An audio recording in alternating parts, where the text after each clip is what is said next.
Hey guys, so I'm back for another video. This time I kept getting a lot of different responses back and forth from people. This video I wanted to focus on during this time frame. You're going to either create good habits or you're going to create negative habits. So how to be able to tell the difference? I think it's how you feel. I think you yourself always know if you're creating a good habit or a bad habit, right? Um, for example, a lot of people have been jokingly, right, talking about the fact that they eat too much.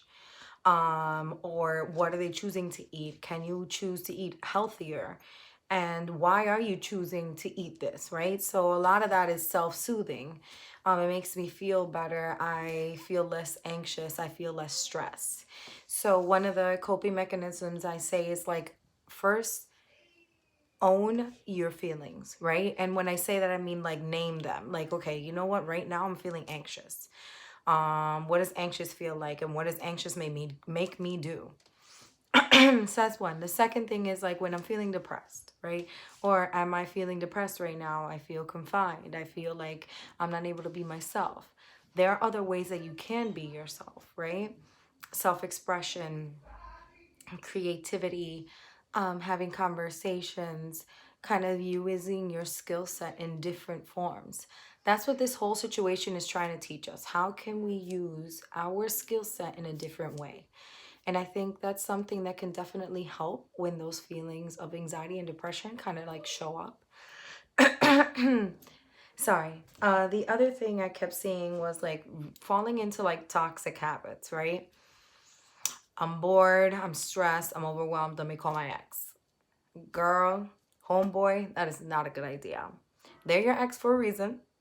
And yes, all of the exes are going to come out of the damn woodwork because they is stressed and they need some loving. But here's my 2 cents. If that person didn't leave on good terms, didn't do good for you, so before you pick up that phone call, ask yourself that. What did they provide for you? And what do you think you're seeking in providing or gaining from them? And if you can't come up with a good answer, then I guess the question for you is, instead of loving or asking for loving from somebody else, love upon yourself. Love yourself first. Do what makes you happy first. One thing I always tell a lot of my patients is, before you pick up and do something for somebody else, ask yourself, when was the last time you were doing the same thing for you? And if you can't answer that, then there's a bigger issue there. So that's like one thing I really wanted to talk about because I kept getting a lot of that back and forth.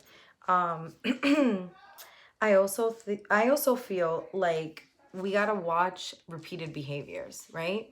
Um, some of us and some people, unfortunately, not me, but unfortunately, are stuck in very unhealthy and toxic home environments. And for people like that, please reach out to somebody. Please give a safe word if you're in a situation and you can't really talk or you can't really express yourself. Give a safe word.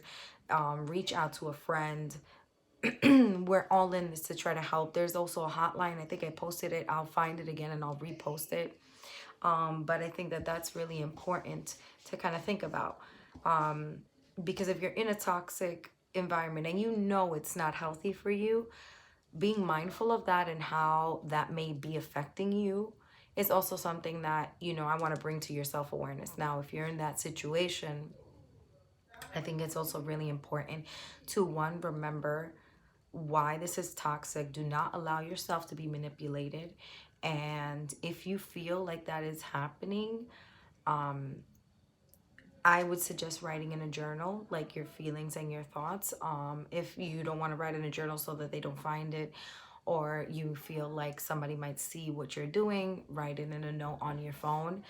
And I think that every so often, just reminding yourself of who you are. So that would be like an exercise, right? Like a list of like things of who you are. Like, I am strong. I am grateful. I am resilient. I can do anything. I've been able to accomplish this, and this without this person. I've been able to do this, and this on my own. I have all of these qualities. And I think if you read it over and over again, you won't lose a sense of who you are. So that brings me to the other thing. I think this time frame is going to be a huge time to bring yourself to some self-realization, right? To bring yourself to self-awareness, right? What is my purpose? Why am I here? Does this really make me happy? What does this person bring to my relationship? I didn't realize that I was so disconnected from my family. And I think I briefly mentioned that in the earlier videos. And I think when you come to this realization, I think it's really difficult, especially if you never had the space to look at this from this point of view. Why? We as New Yorkers are constantly running. We're running from this and we're running from that and we're doing this and we're doing that. And we claim that we never have time. But it's because we avoid having that time because we want to avoid ourselves. Now that we're in this space where we're forced to be home, we're forced to confront ourselves, even the uglier parts of ourselves. And that within itself is very scary. But I ask you to be loving. I ask you to be open. I ask you to be patient and ask you to be understanding the way you would with a friend, the way you would with your loved one, with your own children. Bring that back and do it for yourself. And when you do that and you see it from a different perspective, you may change the way you perceive something. You may change the way you see and feel about it.